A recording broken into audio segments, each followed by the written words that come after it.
Hi friends, welcome to Sherlin's Craft. நீங்கள் இது வரைக்கும் நம்ம சேனலை சப்ஸ்கிரைப் பண்ணலனா சப்ஸ்கிரைப் பண்ணிக்கோங்க. பக்கத்தில் இருக்க பெல் பட்டன் அழுத்தி ஆல் கொடுத்துக்கோங்க.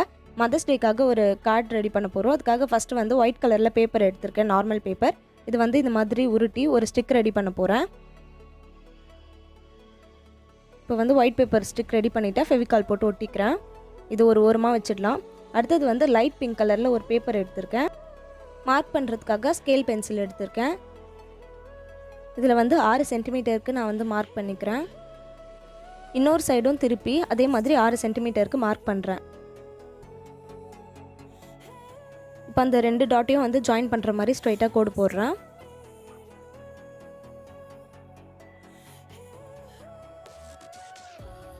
இப்போ இதை கட் பண்ணி எடுத்துக்க போகிறேன். ஸ்கொயர் ஷேப்பில் இருக்குது.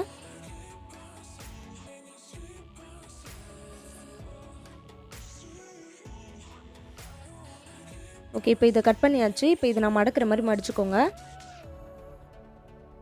அதே மாதிரி இன்னொரு வாட்டி மடிச்சுக்கோங்க. இப்போ இதில் வந்து open side, closed side 2 side இருக்கும். அதில் வந்து க்ளோஸ்டு சைடில் வச்சு ஒயிட் கலரில் ஒரு பேப்பரில் வந்து ஹார்ட்டின் ஷேப்பில் நான் வந்து வரைஞ்சி கட் பண்ணி எடுத்திருக்கேன். நீங்களும் இந்த மாதிரி நார்மலாக ஒரு பேப்பரில் கட் பண்ணிக்கோங்க. இது வந்து இந்த க்ளோஸ்டு சைடில் வச்சு இந்த ஹார்ட்டை வந்து இப்போ அதுக்கு மேலே வரைஞ்சிக்கிறேன். நீங்கள் இந்த மாதிரி ஒரு பேப்பரில் வரைஞ்சிட்டு கட் பண்ணி கூட பண்ணிக்கலாம், இல்லைனா ஸ்ட்ரைட்டாக நீங்கள் அந்த பிங்க் கலர் பேப்பரில் கூட வரைஞ்சிக்கலாம். இப்போ இதை வந்து கட் பண்ணி எடுத்துக்கிறேன்.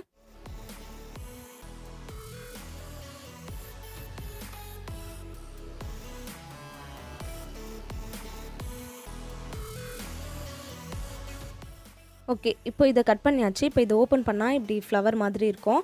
இப்போ இதை வந்து ஆஃபாக மடக்கிக்கணும். இந்த மாதிரி ஆஃபாக மடித்து நல்லா அந்த மடிப்பு வந்து அந்த பேப்பரில் நல்லா வர மாதிரி நல்லா ப்ரெஸ் பண்ணிக்கணும். அதே மாதிரி இன்னொரு சைடும். இப்போ இதை ஓப்பன் பண்ணிக்கிறேன். இதை 2ஆக மடிச்சுட்டு சைடில் இருக்க ஹார்ட்டினை வந்து இந்த மாதிரி ப்ரெஸ் பண்ணோன்னா அது உள்ளே போயிடும். அதே மாதிரி இன்னொரு சைடும் பண்ணிக்கிறேன்.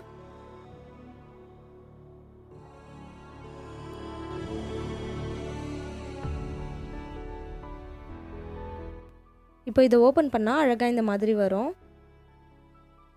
இப்போ இந்த ஹார்ட்டின் மேலே ஒட்டுறதுக்காக டார்க் பிங்க் கலரில் டிசைன் போட்ட மாதிரி ஒரு ஷீட் எடுத்திருக்கேன்.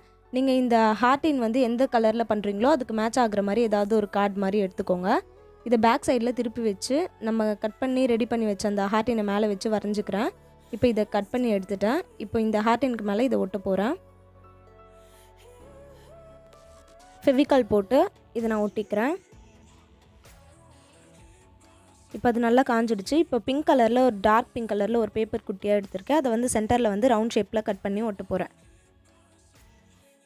இதுவும் ஃபெவிகால் போட்டு தான் நான் ஒட்டுறேன். இது காஞ்சதுக்கப்புறமா அதே மாதிரி மடக்கி பார்த்துக்கலாம். ஓகே, இப்போ ரெடி பண்ணியாச்சு. இப்போ நம்ம ஃபஸ்ட்டு ரெடி பண்ணி வச்ச இந்த ஒயிட் கலர் ஸ்டிக்கை நான் எடுத்துக்கிறேன். அதை இந்த மாதிரி 2ஆக மடிச்சுக்கிறேன். இதுக்கு சென்டரில் வந்து நான் ஃபெவிகால் போட்டு ஒட்டிக்கிறேன். கீழ்ப்பக்கமாக மட்டும் நான் வந்து ஃபெவிகால் போடலை, அந்த இடத்துல வந்து ஓப்பன் ஆகிற மாதிரி இருக்கும். இந்த மாதிரி நீங்களும் அந்த மாதிரி ஒட்டிக்கோங்க. இப்போ வந்து நம்ம ஏற்கனவே பிங்க் கலரில் கட் பண்ண பேப்பரில், வேஸ்ட்டாக இருக்க பேப்பரில் மெலிசாக இந்த மாதிரி ஸ்ட்ரைட்டாக ஒரு பேப்பர் கட் பண்ணி எடுத்திருக்கேன். அதை வந்து நம்ம ரெடி பண்ணி வச்ச இந்த ஸ்டிக்கை சுற்றி ஒட்ட போகிறேன். நீங்கள் இந்த மாதிரி பேப்பரும் ஒட்டிக்கலாம், இல்லைனா கிளிட்டர் டேப் ஏதாவது இருந்தால் டேப் கூட போட்டுக்கலாம் நீங்கள். இப்போ இதை நான் ஒட்டிட்டேன். இப்போ இந்த ஸ்டிக் மேலே ஃபெவிகால் போட்டு நம்ம ரெடி பண்ணி வச்சுருக்க ஹார்ட்டின் கார்டை இது மேலே ஒட்ட போகிறேன். கொஞ்ச நேரம் இந்த மாதிரி கை வச்சு பிடிச்சிக்கிட்டோன்னா நல்லா ஸ்ட்ராங்காக ஒட்டிக்கும். இன்னும் ஸ்ட்ராங்காக இருக்கிறதுக்காக பேக் சைடில் திருப்பி அதே லைட் கலர் பிங்க் கலரில் இருக்க பேப்பரை கட் பண்ணி இதுக்கு பேக் சைடில் வந்து ஒட்டிக்கிறேன். அப்போ தான் அந்த ஸ்டிக் வெளியில் தெரியாமல் இருக்கும், நீட்டாகவும் இருக்கும், ஸ்ட்ராங்காகவும் இருக்கும். அதுக்காக தான் இது. இப்போ இந்த ஹார்ட்டினை ஓப்பன் பண்ணால் அழகாக ஃப்ளவர் மாதிரி இருக்கா. இதில் ஒரு பெட்டல்ஸ் மாதிரி ஹார்ட்டின் மாதிரி இருக்கிறதுல ஒரு விஷஸ் எழுதிக்கலாம். ஃபஸ்ட்டு இதில் வந்து ஹாப்பி மதர்ஸ் டே அப்படின்னு எழுதுகிறேன். இந்த மாதிரி உங்கள் அம்மாவுக்கு நீங்கள் என்ன எழுதணும்னு தோணுதோ அது வந்து இந்த இடத்துல விஷஸ் எழுதிக்கலாம். இப்போ 4 சைடும் நான் எழுதிட்டேன். இப்போ இதை க்ளோஸ் பண்ணிட்டேன். இப்போ இதை டெக்கர் பண்ணுறதுக்காக ஒரு டபுள் சைட் டேப்பை கட் பண்ணி இதுக்கு மேலே ஒரு போ ஒட்ட போகிறேன். இதுக்கு மேட்ச் ஆகிற மாதிரி ஏதாவது ஒரு போ பார்த்து ஒட்டிக்கோங்க. இப்போ பார்க்குறதுக்கு அழகாக ஒரு கிஃப்ட் மாதிரி இருக்கும். இந்த ஹார்ட்டின் நார்மலாக வந்து ஓப்பன் ஆன மாதிரி இருக்கனால நம்ம பேப்பர் வச்சு ரோல் பண்ணி ஒரு ஸ்டிக் ரெடி பண்ணுவோம்ல, அந்த மாதிரி ஒரு ஸ்டிக்கை ஆஃபாக கட் பண்ணி அதுக்கு சென்டரில் இந்த மாதிரி கட் பண்ணியிருக்கேன். இதுக்கு மேலே வந்து குட்டியாக ஒரு பிங்க் கலர் ஹார்ட்டின் மேலே லைட் பிங்க் கலர் ஹார்ட்டை ஒட்டி வச்சுருக்கேன். இது காஞ்சதுக்கப்புறமா இதை வந்து கிளிப் பண்ணி வைக்கிற மாதிரி இருக்கிறதுக்காக இந்த ஹார்டின் நார்மலாக இப்படி ஓப்பன் ஆகுதுல நார்மலாக இருக்கும்போது அதை வச்சு நம்ம இதில் செட் பண்ணிட்டோன்னா அது ஓப்பன் ஆகாத மாதிரி கொஞ்சம் க்ளோஸ்டாக இருக்கும். அதுக்காக தான் இது ரெடி பண்ணேன். இது எந்த சைடில் நம்மளுக்கு வைக்கணும்னு தோணுதோ எங்கே வச்சா அழகாக இருக்குன்னு தோணுதோ அந்த இடத்துல வச்சுக்கலாம். ரொம்ப அழகாக ஒரு ஸ்டிக் ஹார்டின் கார்டு ரெடி பண்ணியிருக்கோம் மதர்ஸ் டேக்காக. நீங்களும் இந்த மாதிரி ஒரு ஹார்டின் கார்டு ரெடி பண்ணி அதில் உங்களோட விஷஸ்லாம் எழுதி உங்கள் அம்மாவுக்கு மதர்ஸ் டேக்கு கொடுக்கலாம். லாஸ்ட் மினிட்ல கூட இது ரெடி பண்ண முடியும். ரொம்ப ஈஸி தான். இது கண்டிப்பாக ட்ரை பண்ணி பாருங்கள். இந்த வீடியோ உங்களுக்கு பிடிச்சிருந்தா ஒரு லைக் பண்ணுங்கள், உங்கள் ஃப்ரெண்ட்ஸ்க்கு ஷேர் பண்ணுங்கள். நெக்ஸ்ட் ஒரு சூப்பரான கிராஃப்ட் வீடியோவில் பார்க்கலாம். பாய் பாய்.